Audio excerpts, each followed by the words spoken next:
तो मैं ना एक न्यू स्टोरी स्टार्ट कर रही हूँ और ये स्टोरी काफ़ी ज़्यादा इंटरेस्टिंग है। अभी इसका 1-2 चैप्टर सीरियस होने वाला है, उसके बाद ये स्टोरी काफ़ी ज़्यादा फ़नी होने वाली है। एंड मुझे ना आप कमेंट में बताइएगा कि क्या आपने ये स्टोरी पहले कभी सुन रखी है? मतलब एक्सप्लेनेशन इसकी हिंदी एक्सप्लेनेशन अगर अवेलेबल नहीं हुई तो मैं इसे कंटिन्यू करूँगी, और अगर ये पहले आपने सुन रखी हो या फिर कहीं पर अवेलेबल हो तो मुझे कमेंट में बता दीजिएगा। तो स्टोरी को स्टार्ट करते हैं। स्टोरी की स्टार्टिंग में हमें एक लड़की दिखाई जाती है और उसे कोई पर्सन बोलता है कि जैसा कि तुम्हें पता है कि मैं बहुत ही ज़्यादा विश करता था कि मेरा सन हो, लेकिन स्टिल मुझे एक डॉटर मिली है। अगर तुम ट्रूली मेरी ऑफस्प्रिंग हो तो तुम्हें वर्थनेस खुद की प्रूव करनी पड़ेगी। उसे वो एक तलवार दे देता है और उससे बोलता है, ये बात है जो तुम्हें लेना है as a future duchess of this household. हम देखते हैं एक लड़की को जिसकी जो रेड आइज़ होती हैं वो बहुत ही ज़्यादा सीरियस नज़र आती है, ऑल्दो कि वो बच्ची होती है।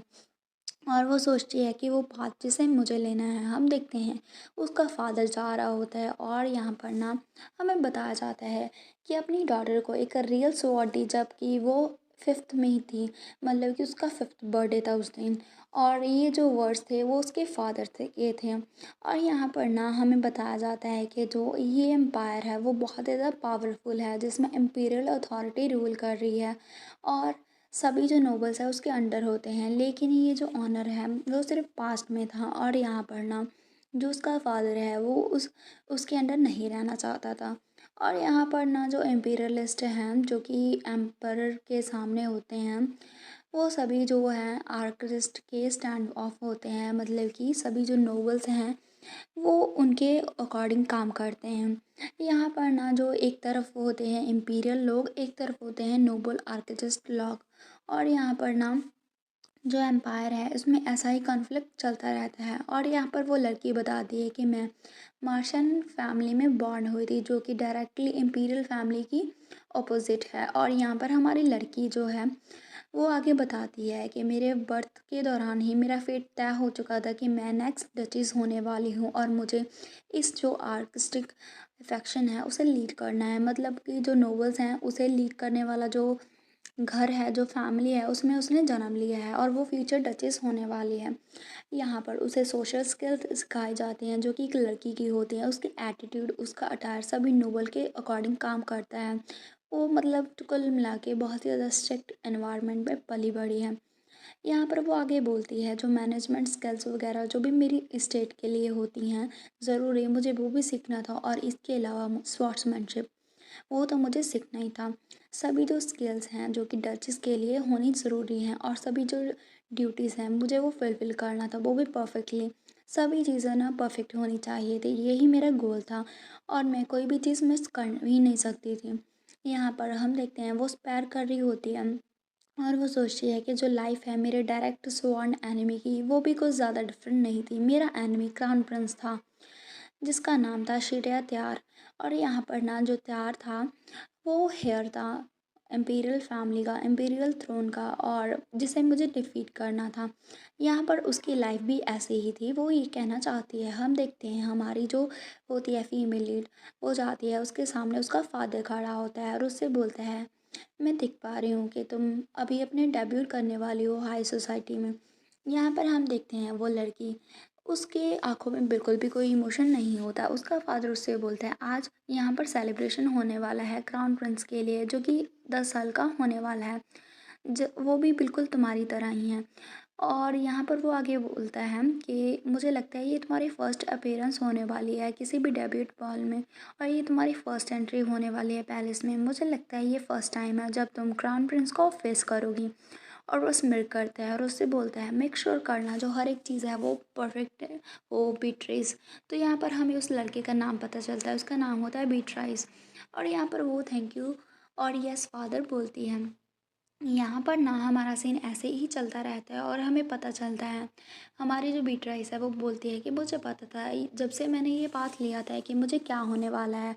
और यहाँ पर ना पार्टी के दौरान ही मुझे पता चल गया था कि हमारे बीच में बहुत ही बड़ी वॉर जो है छिड़ने वाली है। और यहाँ पर ना इससे कोई फ़र्क नहीं पड़ता कि मैं क्या चाहती थी। मतलब कि विक्टोरिया ऐसा कुछ नहीं चाहती थी, लेकिन उसकी इजाज़त के खिलाफ, उसकी विशेज़ के खिलाफ होता वही है जो उसके फ़ादर चाहते हैं। हम देखते हैं जैसे ही वो एंट्री लेती है, सभी लोग उसके बारे में बातें करना लग जाते हैं।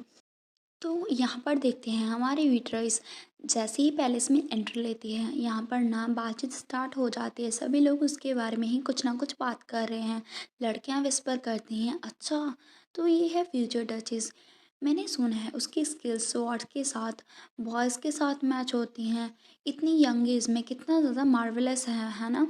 हम सच में बहुत ही आगे देख रहे हैं कि वो कैसे होगी, क्योंकि वो सारे नोबल्स हैं और वो सभी हमारी बीटरेस के अंडर काम करने वाले हैं, इसीलिए सभी उसके गुड ग्रेस में आना चाहते हैं।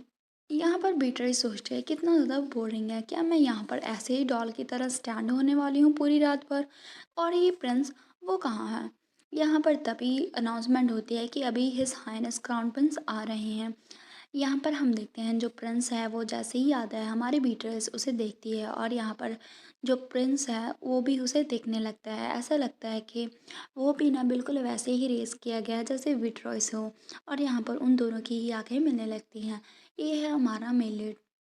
यहाँ पर ना उसे देखते ही वो थोड़ा-सा डम रह जाती है, उसका दिल तेज़ी से धड़कने लग जाता है और उसे देखते ही वो सोचती है अच्छा तो ये है सियारा त्यार। और यहाँ पर हम देखते हैं जो त्यार है वो भी उसे देख रहा होता है, ऐसा लगता है उसके दिमाग में भी ऐसा ही कुछ चल रहा होता है। तभी यहाँ पर वो सोचती है कि मुझे भी कर्टेसी शो करनी चाहिए, वो उसके सामने उसे ग्रीट करती है, बू करती है। यहाँ पर ना वो बिल्कुल परफेक्ट इमेज लग रही होती है। यहाँ पर क्राउन प्रिंस उसे एक नज़र देखता है और फिर यहाँ से जाने लगता है। और जैसे ही वो चला जाता है और वो सोचने लगता है कि पेल skin, white bright blue eyes उसके शाइन कर रही हैं पर्ल्स की तरह, और उसके सिल्वर हेयर बहुत ही ज़्यादा खूबसूरत लग रहे हैं। ये सारी बातें बीट्रेस सोचती है। एक यंग बॉय जो कि डॉल की तरह प्रिटी है, उसका स्माल स्टेटस, मतलब उसका स्माल जो स्टेचर है और पावरफुल प्रेजेंस बहुत ही ज़्यादा कमाल की है। ऑल्सो वो वही मैन है जिसे मुझे किल करना है। जैसे ही वो बात को याद करती है उसके दिल में तेज़ी से दर्द स्टार्ट हो जाता है, वो है क्राउन प्रिंस। और यहाँ पर वो सोचती है अपने मन में कि वो भी मुझे टारगेट के तौर पे देख रहा होगा मुझे किल करने के लिए। वो भी मेरे लिए सेम है, उसके लिए भी सेम है। इवन कि जो फैक्ट है कि मुझे अवेयर है कि मुझे उसे एक ना एक दिन मारना है, लेकिन फिर भी मेरा जो दिल है वो बहुत ही ज़्यादा ऑड फील कर रहा है, बहुत ही ज़्यादा हैवी हो रहा है। और यहाँ पर वो क्या है, क्या मुझे उसमें इंटरेस्ट आ गया है, ऐसी बातें वो सोच रही होती है। तो यहाँ पर हमारा जो सीन है कट होता है, यहाँ पर 10 साल बीत जाते हैं और यहाँ पर ना उसकी एज 20 होने वाली है, मतलब दोनों के ही, वो दोनों ही पहले 10 साल के दिखाए गए थे। यहाँ पर बहुत ही ज़्यादा ऐसा लग रहा है जैसे यंग का माहौल हो, और यहाँ पर एक दूसरे से वो मतलब फाइट कर रहे होते हैं, उनके क्लैन्स, उनके साथ की जो फोर्सेस हैं। यहाँ पर वो सोचती है कि जो क्राउड है हाई सोसाइटी की और एम्पायर की, उन सभी को पता नहीं है यहाँ पर कितने ज़्यादा डज़न और 100 लोग जो हैं मारे जा रहे हैं इस पावर को क्लेम करने के लिए। एंड फाइनली फाइनली क्या होता है, जो वॉर है उसका अंत होने वाला है। हम देखते हैं हमारी जो होती है विट्राइस, उसके आर पार, चेस्ट के आर पार एक तलवार होती है, और यहाँ पर ना वो तलवार उसे जैसे ही लगती है उसका मतलब वो अपनी आँखें आखिरी सांसें ले रही होती हैं। यहाँ पर वो बोलती है जो ये ब्लेड है वो टेंट हो चुका है उसके खुद से ही मास्टर के ब्लड से, और यहाँ पर ना ये बहुत ही ज़्यादा ट्रेजिक है, मतलब कि जिस तलवार से उसे मारा गया है वो बीट्रॉस की खुद की ही तलवार होती है। वो बोलती है अपोलोजाइज़ डियर रोज़ा, लेकिन ऐसा लगता है कि मैं अभी अपनी लाइफ उस एनिमी को नहीं दे सकती हूँ।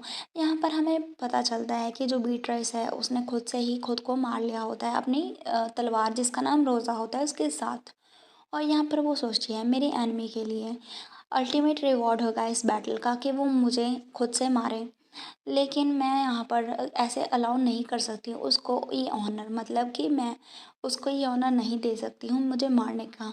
यहाँ पर वो खुद को मिरर में देखती है और सोचती है कि मैं कब से डिफ़ीट होने वाली थी, मुझे पता था मेरे जो एफ़र्ट्स थे वो कैसे थे और मुझे पता था मेरी डिफ़ीट होने वाली है, लेकिन ये बिल्कुल भी शर्म की बात नहीं है। आफ्टर ऑल ये मेरे फ़ादर थे जिसने लस्ट किया था उस सीट के ऊपर जिसकी उसे कभी भी डिज़ायर पहले करनी ही नहीं चाहिए थी। ये कितनी ज़्यादा पैथेटिक है। वो कफ़ करती है ब्लड का और यहाँ पर वो सोचती है मुझे कोई रिग्रेट नहीं है। मेरे लिए यहाँ पर कोई और चॉइस नहीं ही थी बल्कि फ़ाइट करना ही था। मतलब कि वो कभी फ़ाइट करना ही नहीं चाहते थे लेकिन फ़ादर की तौर पे उसके फ़ादर के कारण उसे ऐसा करना पड़ा। तभी हम देखते हैं यहाँ पर ना वो अपनी आखिरी साँसें ले रही होती है तभी कोई आता है उसके सामने और यहाँ पर वो सोचती है लेकिन एक चीज़ है जो मैं रिग्रेट करती हूँ। ये जो लिंगरस फीलिंग है वो क्या है? हम देखते हैं यहाँ पर ना दायरा बड़ा हो जाता है और यहाँ पर ना वो उसे देख रहा होता है और यहाँ पर वो उसका नाम लेता है बीट्राइस सेल्मरसन और यहाँ पर ना वो उसे बोलता है सियारा तियासा और यहाँ पर वो उसे बोलती है कि ये बहुत ज़्यादा ऑड है ना कि मुझे पहली बार मेरी टाइटल के साथ नहीं किसी ने बुलाया। मैं कभी भी बीट्राइस तो नहीं थी तुम्हारी आइज़ में और यहाँ पर ना जो वो ऐसा इसलिए बोलती है कि क्राउन प्रिंस ने उसे उसके टाइटल से बुलाया था। यहाँ पर वो उसे बोलती है कि क्या तुम खुश नहीं हो? तुम तो काफ़ी ज़्यादा मतलब डिस्पिरिट लग रहे हो। तुम तो बैटल के विक्टर हो ना, तो तुम्हें ऐसा नहीं दिखना चाहिए। तभी वो उसे देखता है और बोलता है बीट्राइस और उसके सामने झुकता है और उससे बोलता है तुम सबसे ज़्यादा मोस्ट वर्थी ओपोनेंट थी जो कि मेरे साथ थी। मतलब मेरे लिए तुम सबसे ज़्यादा वर्थी एनिमी थी। ऐसा कह के वो उसके सामने आ जाता है। ऐसा लगता है कि दोनों में ही कुछ ना कुछ फीलिंग्स थी।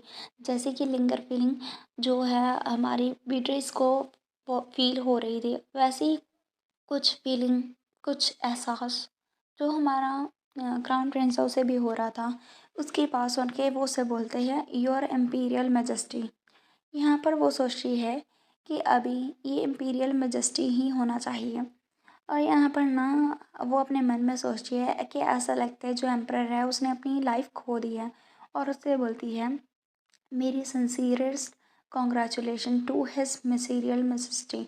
और यहाँ पर ये कहते और भी ज़्यादा वो कप करने लग जाती है। फिर वो उससे बोलती है बोलता है कि तुम्हें क्या कहीं भी रॉन्ग फील नहीं हुआ इस पूरे ऑर्डर के दौरान? वो उससे बोलती है मैंने मेरा बेस्ट ट्राई किया है और सिंपली मैं तुम्हें कॉन्ग्रेचुलेशंस करना चाहती हूँ जो कि विक्टर है राइटफुल बैटल का। और यहाँ पर ना तुम मेरे प्रॉपर ओपोनेंट थे और यहाँ पर ना वो भी उसे ऐसा ही बोलता है। यहाँ पर ना बिट्राइस बोलता है ये जो वर्ड्स हैं वो बहुत ही ज़्यादा मतलब बुरे साउंड नहीं हो रहे हैं तुम्हारी आवाज़ से। यहाँ पर वो सोचती है अपने मन में कि परहैप्स मैं तुम्हारी रिकग्निशन चाहती थी। यहाँ पर एक बार टाइम था जब मैंने इमेजिन किया था कि कैसा होगा तुम्हारा नाइट होने का मतलब एहसास। तो मतलब ना जो बीट्राइस है वो एक स्वॉर्ड्समैनशिप थी मतलब उसकी बहुत अच्छी थी और वो एक नाइट भी थी और वो बेसिकली कभी भी इस लड़के के साथ क्राउन प्रिंस के साथ फाइट नहीं करना चाहती थी। वो बस उसकी नाइट बनना चाहती थी उसे प्रोटेक्ट करना चाहती थी। ऐसी जो ख्याल है वो उसके साथ थे। परहैप्स क्राउन प्रिंस में भी कुछ ऐसे ही ख्याल थे इसलिए वो उसके साथ बहुत ही अच्छे से बिहेव कर रहा है। फाइनली अभी वो दोनों एक दूसरे को आमने सामने देख रहे हैं बिना किसी के कारण। मतलब उधर जो एम्परर था वो जो है क्राउन प्रिंस उसके साथ ऐसी बातें करता था मतलब उसे फाइट करने के लिए मजबूर करता था और इधर उसका फादर बीट्राइस का फादर भी उसे ऐसे ही फोर्स करता था क्योंकि अभी दोनों के फादर्स मर चुके हैं और वो फाइनली एक दूसरे को देख पा रहे हैं और यहाँ पर एक दूसरे के साथ थोड़ी बहुत बातचीत कर पा रहे हैं। यहाँ पर वो सोचती है अपने मन में कि ये पॉसिबल होता ना तो मैं कभी भी इस फैमिली का हेयर होके बॉर्न होना ही नहीं चाहती थी। मतलब उस अपनी फादर की जो फैमिली है उसमें बॉर्न नहीं होना चाहती थी और वो सोचती है कि मैं विश करती हूँ कि मैं एक ऑर्डिनरी हाउस होल्ड में बॉर्न होती। तभी यहाँ पर वो उसे बोलती है सीरा और यहाँ पर ना वो सोचती है कि मैं यहाँ पर ना तुम्हें अपनी लीकेज के तौर पे सर्व करना चाहती थी। तो वो उसे बोलता है बोलो। और यहाँ पर ना जो बीट्राइस है वो बोलती है हमारी जो बैटल्स थी वो काफ़ी ज़्यादा एन्जॉयबल थी। तो वो भी यस में आंसर करता है और वो उसे रीच करने लगता है और उसे शोल्डर को पैट करता है और उसे बोलता है कि मैंने भी बहुत ज़्यादा एन्जॉय किया हमारी क्लैशेस को। और यहाँ पर वो बोलता है फेयरवेल बीट्राइस और ये कहते ही हम देखते हैं वो अपना दम तोड़ देती है। और यहाँ पर जो क्राउन प्रिंस है वो उसे देखता रहता है। यहाँ पर वो अपने मन में सोच रहा है अपने मन में कि मैंने कभी भी तुम्हारे साथ कोई भी मतलब जो गलत फीलिंग है वो नहीं रखी थी। और यहाँ पर ना बीट्राइस अपने मन में सोच रही है कि मैंने मेरी लाइफ खुद ही ले ली थी क्योंकि मेरी डिफीट हो चुकी थी। लेकिन मुझे बिल्कुल भी ऑफिल फील नहीं हुआ था। उसकी एम्प्टी एक्सप्रेशन जो कि एक प्रैक्टिकल स्वॉर्ड एनिमी था मेरा, और उसे उसने मेरी जो लास्ट ब्रीथ थी उसके साथ उसने मुझे अकम्पनी किया, मतलब मेरे साथ दिया। और जो मेरी डेथ थी वो मुझे लोनली फील नहीं हुई थी। और इस तरह से मैंने मेरी डेथ को मीट किया, मतलब मैं अपनी मौत से मिली थी एट लास्ट। वो चीज़ मैंने सोची थी कि मैं मर चुकी हूँ। और तभी हम देखते हैं यहाँ पर हमारा सीन कट होता है, क्योंकि अगर हमारी हीरोइन ही मर जाएगी, हमारी फीमेल लीड ही मर जाएगी, तो हमारी स्टोरी आगे कैसे बढ़ेगी। ऐसे तो ये एक ही चैप्टर की नॉवल हो जाएगी ना, लेकिन ऐसा नहीं है। जैसा कि ज़्यादातर स्टोरीज में होता है, अभी उसका रीबर्थ होता है। अभी ये देखना इंटरेस्टिंग होगा कि उसका रीबर्थ क्या वो पहले ही मतलब पीछे चली गई है अपने ईयर्स में, या फिर किसी और बॉडी में हुआ है। तो ये देखते हैं हम। ओह, मैं आपको याद दिला दूँ, अगर आपको वीडियो यहाँ तक अच्छी लगी है तो वीडियो को लाइक कर दीजिएगा और चैनल को सब्सक्राइब कर लीजिएगा। तो यहाँ पर आगे बढ़ते हैं स्टोरी में। उसका ना अभी बर्थ होने वाला है, रीबर्थ होने वाला है। हम देखते हैं यहाँ पर सामने एक लड़की खड़ी होती है जो कि बोलती है, योर हाइनेस आप उठ गई हैं। उसकी बात सुन के योर हाइनेस वो थोड़ा सा चौंक जाती है। फिर वो उससे बोलती है, हिज मैजेस्टी ने आपके लिए ना ब्रेकफास्ट प्रिपेयर किया है। तो वो सोचती है कि व्हाट। और यहाँ पर ना हम देखते हैं एक लड़की उठती है, उसकी भी रेड आइज होती हैं लेकिन उसके जो हेयर हैं वो पिंक होते हैं। वो बोलता है, वन मोमेंट, मैं अभी उठ क्यों रही हूँ, क्या मैं अभी अभी मरी नहीं थी। और फिर हम देखते हैं यहाँ पर वो लड़की उससे बोलती है कि अच्छा तो आप फाइनली उठ गई हैं। तो वो उसे देखती है और बोलती है कि कौन है। और यहाँ पर वो सोचती है कि मुझे नहीं पता ये कौन सी जगह है। तभी यहाँ पर वो इधर से उधर दौड़ने लगती है और यहाँ पर ना अपने आप को देखने लगते हैं, निहारने लगती है कि क्या हो रहा है। उसे कुछ भी समझ में नहीं आता। तो ये है हमारी फीमेल लीड जिसका रीबर्थ हुआ है, और यहाँ पर ना यही बीट्राइस है।